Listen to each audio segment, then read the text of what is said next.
Bonjour, à vos marques prêts à réaliser votre objectif, vos objectifs. Vous les faites un par un. Vous avez le droit d'en avoir plein, plusieurs, mais vous faites un par un.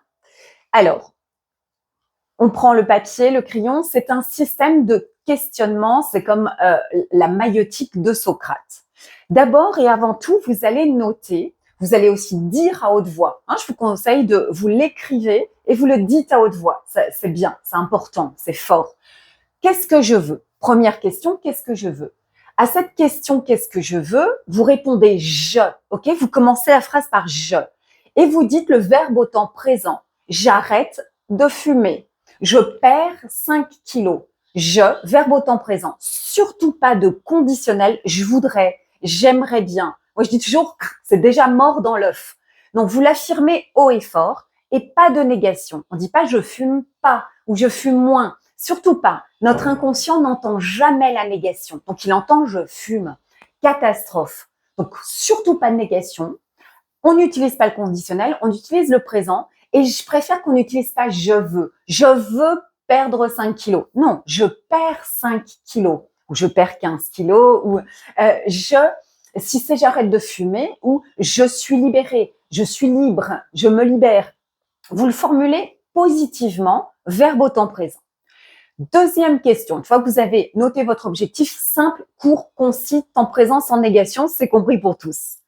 En quoi est-ce important pour vous? En quoi est-ce important pour moi d'atteindre, de réaliser cet objectif? À la question en quoi est-ce important pour moi, on va répondre quelque chose d'abstrait.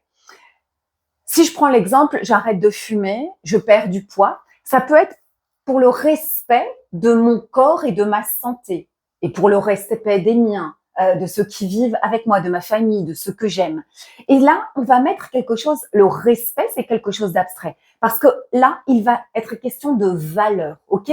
On va répondre à la question en quoi est-ce important pour moi, sous-entendu d'atteindre mon objectif, et quand bien même c'est de repeindre une pièce de la maison, de déménager, on répond par quelque chose qui est une valeur qui est vôtre. Donc, par quelque chose d'abstrait, au nom de la liberté, au nom de l'évolution, de grandir, etc., etc.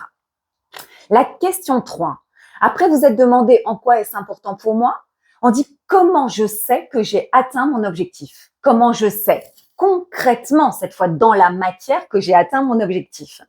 Si c'est je perds X kilos, eh bien concrètement, ça va être l'aiguille de la balance. Ça va être mes fringues dans lesquelles je vais flotter, mon reflet dans le miroir.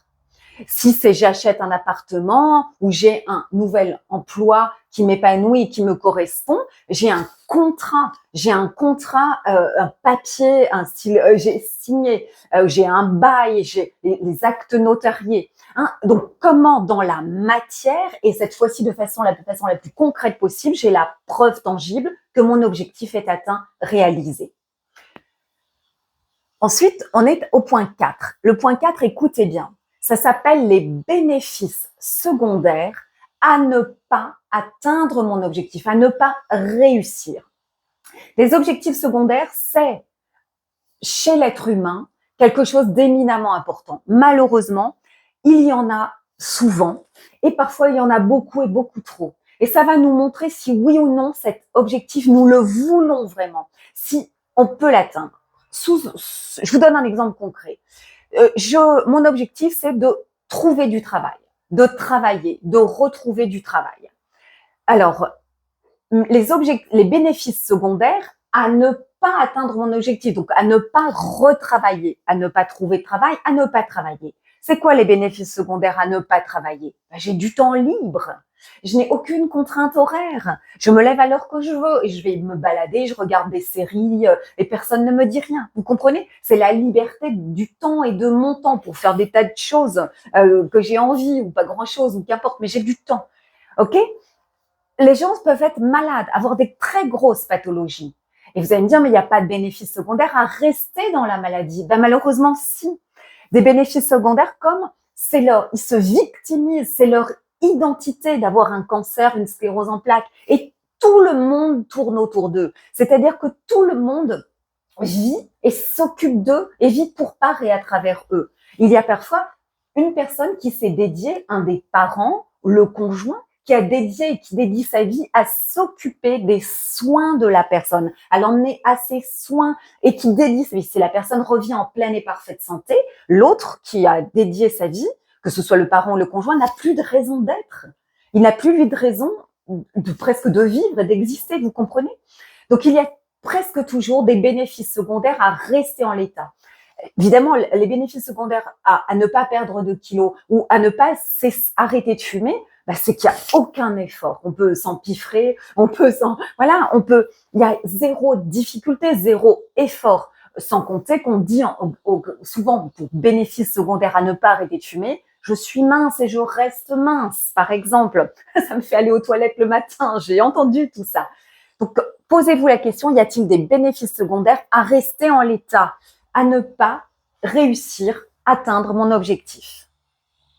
Ensuite, le point suivant, c'est facile, c'est où, quand et avec qui.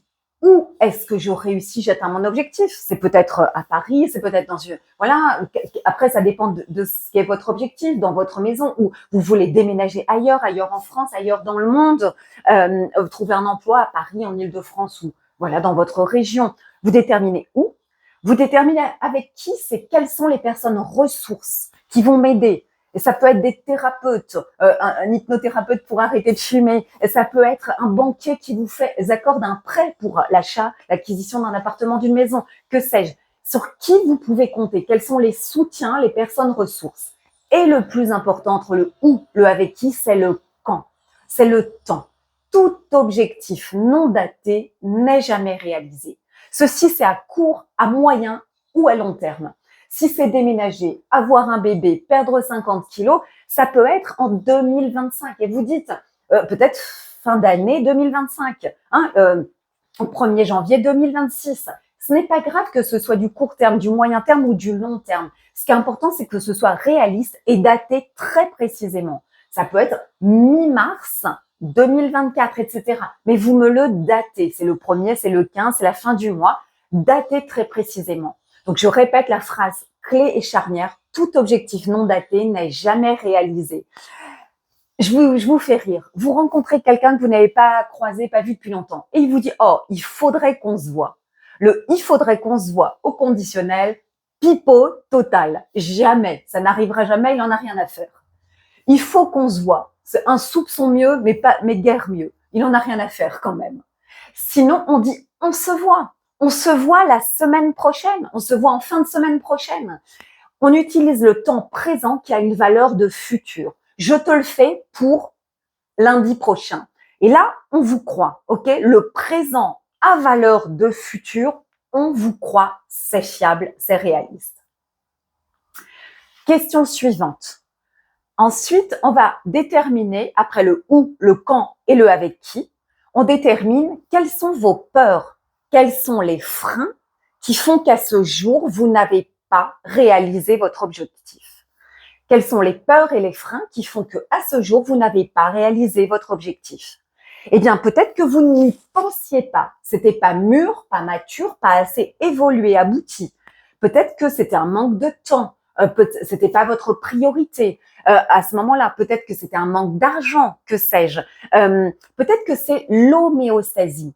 Je dis toujours l'art de mariner dans son jus, parce que dans sa zone de confort, on est bien, ou moyennement bien. En tout cas, c'est connu, c'est familier. Peut-être que vous êtes bon et doué et reconnu dans votre travail, dans votre zone de confort, etc.